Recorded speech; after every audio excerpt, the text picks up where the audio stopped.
Hello check 11:30 वाजता 12 वाजता बोला. सर मयूर शिंदे यांचा भाजपने मला माहिती नाही. आहे. अरे किती किरकोळ प्रश्न विचारता रे तुम्ही. तो काय दाऊद इब्राहिम आहे का? काय विचारता? राऊत साहेब, कौटुंबिक मनोमिलन झालं, आता राजकीय युतीची अधिकृत घोषणा होते. आजचा मुहूर्त आहे. माननीय शिवसेना पक्षप्रमुख उद्धव ठाकरे आणि महाराष्ट्र नवनिर्माण सेनेचे अध्यक्ष राज ठाकरे हे आत्ता 11:30 वाजता शिवतीर्थावर एकत्रित येतील. शिवसेना प्रमुखांचे आशीर्वाद घेऊन त्यांना मानवंदना देऊन महाराष्ट्रातल्या एका ऐतिहासिक पर्वाची जी सुरुवात करतील. आजचा दिवस अत्यंत महत्त्वाचा आहे. त्यानंतर 12 वाजता पत्रकार परिषदेमध्ये राजकीय युतीची घोषणा होईल.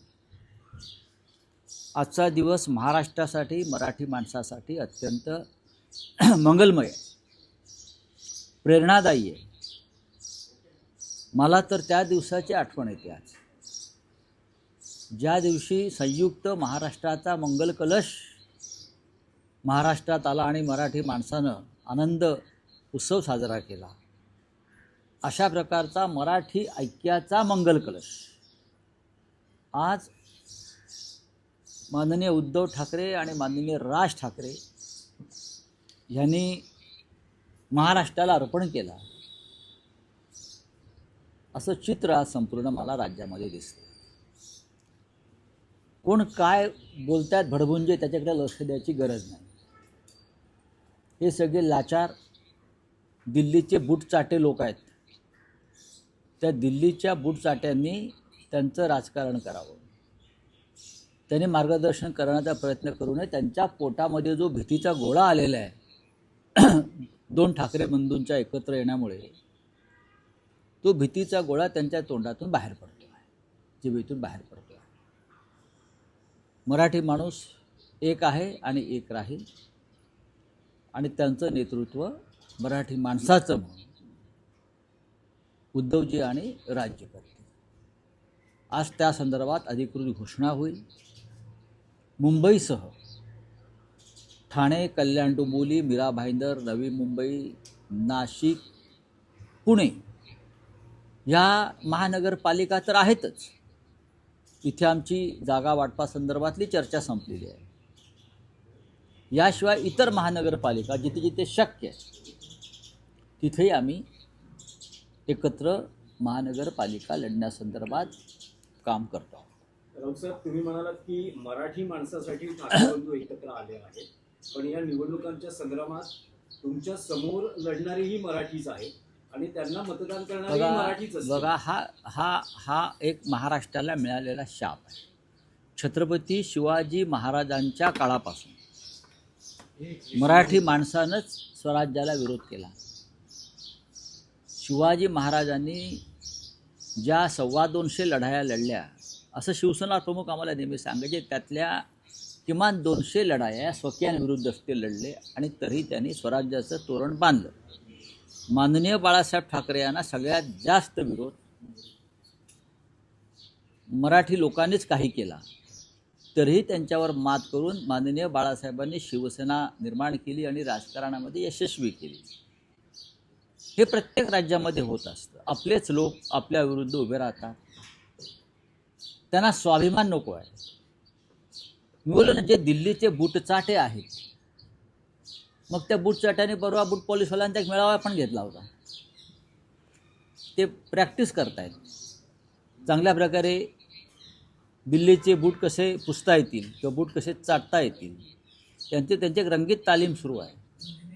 पण महाराष्ट्रातला तळागाळातला मराठी माणूस जो आहे, मध्यमवर्गीय मराठी माणूस जो आहे, हा ठामपणे या शिवसेना आणि महाराष्ट्र नवनिर्माण सेनेच्या युतीच्या मागे उभा राहील, याच्याविषयी आमच्या मनात शंका नाही. आज शरद पवार या युतीच्या व्यासपीठावर असणार आहेत का? NCP या युतीत असणार आहे का? कालच शरद पवार गटाचे मुंबईतले सगळे पदाधिकारी हे वर्षा गायकवाडांना भेटायला गेले होते आणि साधारणतः तुम्ही जेवढ्या जागा देत आहात तेवढ्यावर ते समाधान नाही आहेत. त्यामुळे नाही बघा की एकत्र येत आहेत. बघा राष्ट्रवादी काँग्रेस पक्षच काय, काँग्रेस पक्षाने आमच्याबरोबर असावा अशी आमची भूमिका आहे. आमची भूमिका आहे की भारतीय जनता पक्षाचा पराभव करूया. मुंबईचा बिहारची निवडणुकीचा निकाल लागू नये, तो आम्ही लागू देणार नाही. राष्ट्रवादी काँग्रेसला जयंतराव पाटील, सुप्रियाताई सुळे, स्वतः शरद पवार याच्यामध्ये लक्ष घालत आहेत. युतीमध्ये किंवा आघाडीमध्ये प्रत्येकाच्या मनासारखं होत नाही. काही ठिकाणी त्याग करावा लागतो आणि माणसांच्या प्रेमात न पडता जागा वाटप करायचं असतं. आपण माणसांच्या प्रेमात पडलो तर जागा वाटप हे अडचणीचं ठरतं. जिंकेल त्याची जागा मेरिटवर, गुणवत्तेवर, हे आमचं धोरण आहे आणि ते आम्ही शिवसेना आणि महाराष्ट्र नवनिर्माण सेनेमध्ये सुद्धा आम्ही ते धोरण राबवलं. त्याच्यामुळे राष्ट्रवादी काँग्रेस असेल हे आमचेच सहकारी आहेत. काही ठिकाणी काँग्रेस मुंबईच्या बाहेर आहे, तर आम्ही हे धोरण ठेवू की गुणवत्तेच्या आधारावर, मेरिटवर जागा वाटप व्हावं. राऊतसाहेब, गेल्या साधारण 15 वर्षात मुंबईतलं मतांचं समीकरण बदललेलं आहे. जसं मराठी भाषिक मतं महत्त्वाची आहेत तशी परप्रांतीय ही मतं निर्णायक ठरताना आपल्याला दिसतात. हे पाहता मुंबईत काही होर्डिंग्स लागली आहेत काल रात्री, उत्तर भारतीय बटोगे तो पिटोगे. हे भारतीय जनता पक्षाचं आणि शिंदे गटाचं काम आहे.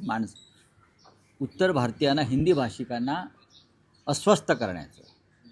त्यांना कोणीही मारलेलं नाही उत्तर भारतीयांना. आणि कोणी जे मुंबईचे नागरिक म्हणून इथे उपस्थित आहेत किंवा इथे राहत आहेत, मुंबईचे नागरिक म्हणून, मुंबईकर म्हणून, मी मुंबईकरचा नारा माननीय उद्धव साहेबांनी दिला होता ना.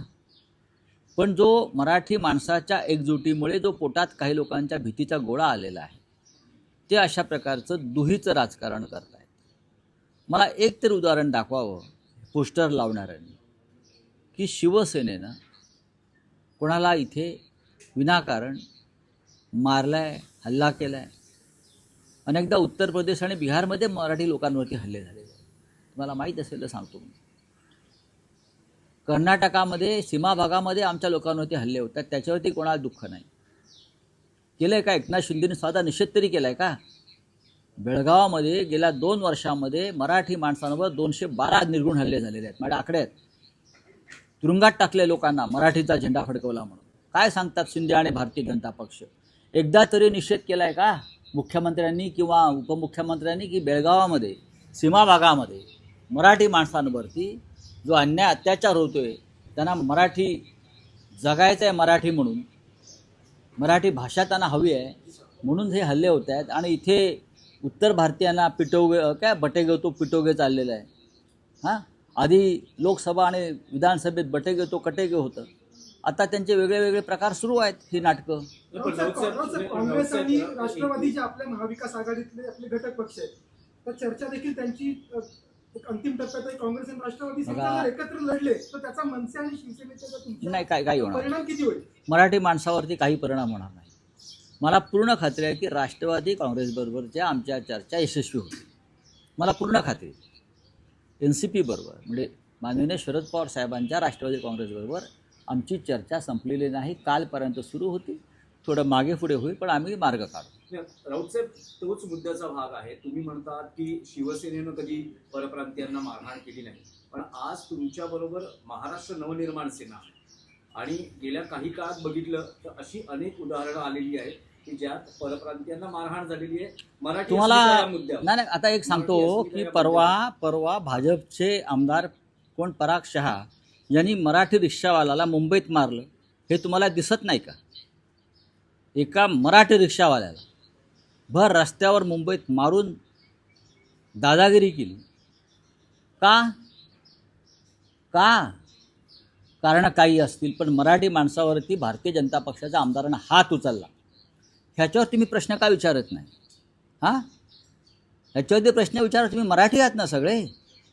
तुमच्या हृदयाला काय टोचत नाही की एका मराठी गरीब रिक्षावाल्यावर चुकला असेल तो म्हणून भर रस्त्यात हा असं मारण्याचा अधिकार भाजपच्या आमदारांना कोणी दिलं? ही भाजपचं ही भूमिका आणि धोरण आहे का की गरीब मराठी माणसाला रस्त्यावर मारायचं? ह्याच्यावर बोला. पण तुम्हाला असं वाटत नाही का की मराठी भाषिक, तुमचा जो दावा आहे की ठाकरे बंधू एकत्र आल्यानं मराठी भाषिक तुम्हाला भरभरून मतदान नक्की करतील. देतील. पण परप्रांतीय विशेषतः तेही आम्हाला, मतदार, हे मी तुमच्या- परप्रांतीय वगैरे शब्द वापरत नाही, मी मुंबईकर म्हणतो. जे मतदार आहेत, ज्यांना शिवसेनेनं गेल्या 50-55 वर्षामध्ये अनेक सोयी सुविधा दिल्यात, त्यांचं रक्षण केलं. भारतीय जनता पक्ष हे 1992 साली बरं का शेपूट घालून बसलं होतं आतमध्ये, तेव्हा आमची पोरं तलवारी आणि बंदूक आणि बॉम्ब घेऊन बाहेर पडले होते रक्षणासाठी. मी आता तोंडावर सांगतो. कुठे होते भाजपवाले? आता मोठे हिंदुत्वाचे रक्षक म्हणून मिरवत आहेत. हां, हे हिंदुत्वाचे भक्षक आहेत सगळे आणि मराठी माणसाचे भक्षक आहेत या महाराष्ट्रामध्ये. आम्हाला सांगू नका. राऊत पण साहेब, काँग्रेस नवनीत तुमच्या राणा बरोबर, म्हणतात की काँग्रेस नवनीत तुमच्या राणा- बरोबर अरे नसताना सोड, कोण नवनीत राणा? तीन सोड रे. चार मुलं- अरे सोड रे. मला घाला असं वाटतं. हा, मग हाल तू म्हणावं. काँग्रेस तुमच्या बरोबर नसल्यानं तुम्हाला महापालिका निवडणुकीत त्याचा फटका बसेल असं वाटत नाही, कारण हे मतांमध्ये फाटाफूट होऊ शकते, विशेषतः समविचारी पक्ष म्हणून. म्हणजे मुस्लिम मतं कदाचित तुमच्यापासून दुरावली जाऊ शकतात, परप्रांतीय मतं तुमच्यापासून दुरावली जाऊ शकतात. तर याची त्याचा फटका, नाही, याची- काँग्रेस नसण्याचा फटका, ह्याची चिंता तुम्ही का करताय? चिंता नाही, अजिबात चिंता करू नका. मुद्दा आहे. हा विषय मराठी माणसाच्या अस्मितेचा, स्वाभिमानाचा आणि न्याय हक्काचा आहे. शिवसेनेनं सातत्यानं काँग्रेस विरुद्ध सुद्धा निवडणुका लढवलेल्या आहेत आणि भाजप विरुद्ध सुद्धा लढवल्या, आणि तरी आम्ही मुंबई महापालिकेत भगवा झेंडा फडकवला. एवढंच मी तुम्हाला सांगतो. काँग्रेसनं त्यांचा एक मार्ग स्वीकारलेला आहे. आम्ही त्यांना अनेकदा नम्र विनंती केली, त्यांनी स्वीकारलेली नाही. पाहू आता. पण त्यामुळे पुण्यात दोन पवार, शरद पवार, अजित पवार एकत्र येतात. 26 डिसेंबरला त्याची अधिकृत घोषणा होते. तुमचं बघा, मत काय? कालही तुम्ही मत व्यक्त केलं होतं. माझं मत असं आहे की देवेंद्र फडणवीस आणि त्यांच्या पक्षाची लढाई ही अनेक ठिकाणी शरद पवार यांच्या काँग्रेस पक्षाबरोबर झालेली आहे. करेक्ट? अशा वेळेला भारतीय जनता पक्षाची भूमिका काय आहे?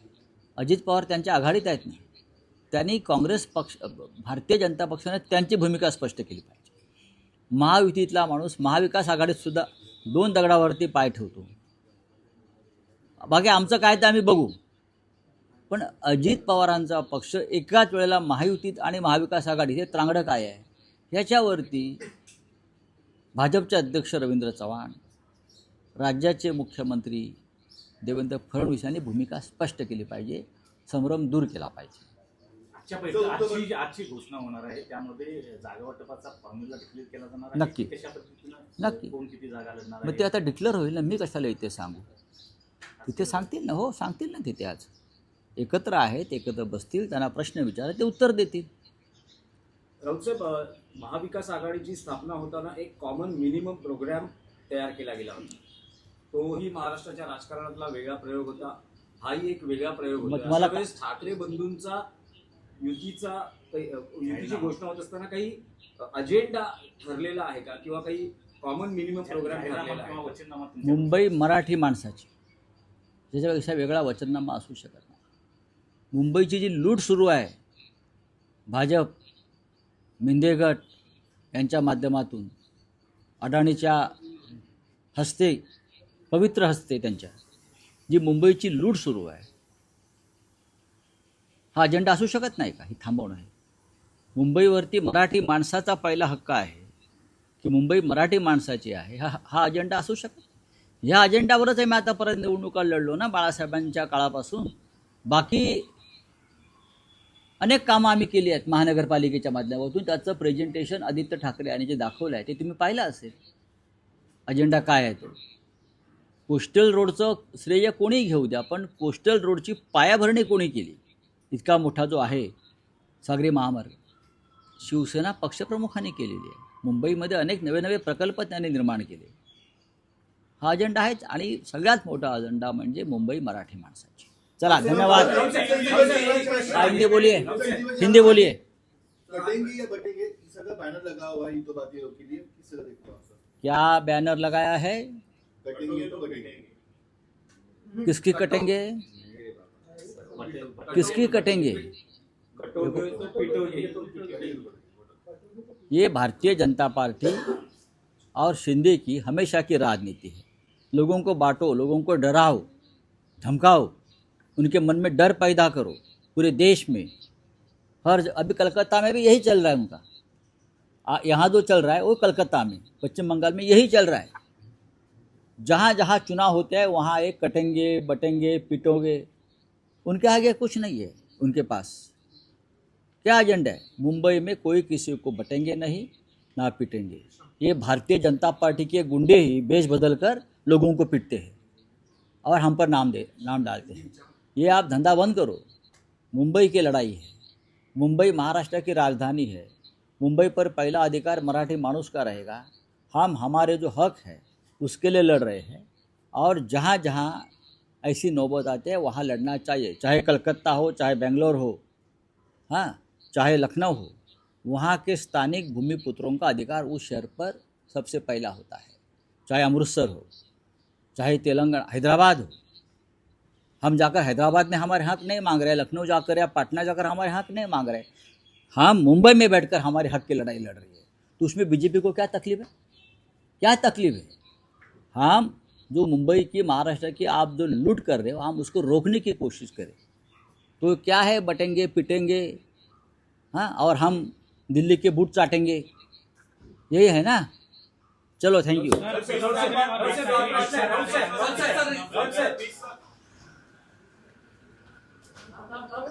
थांब.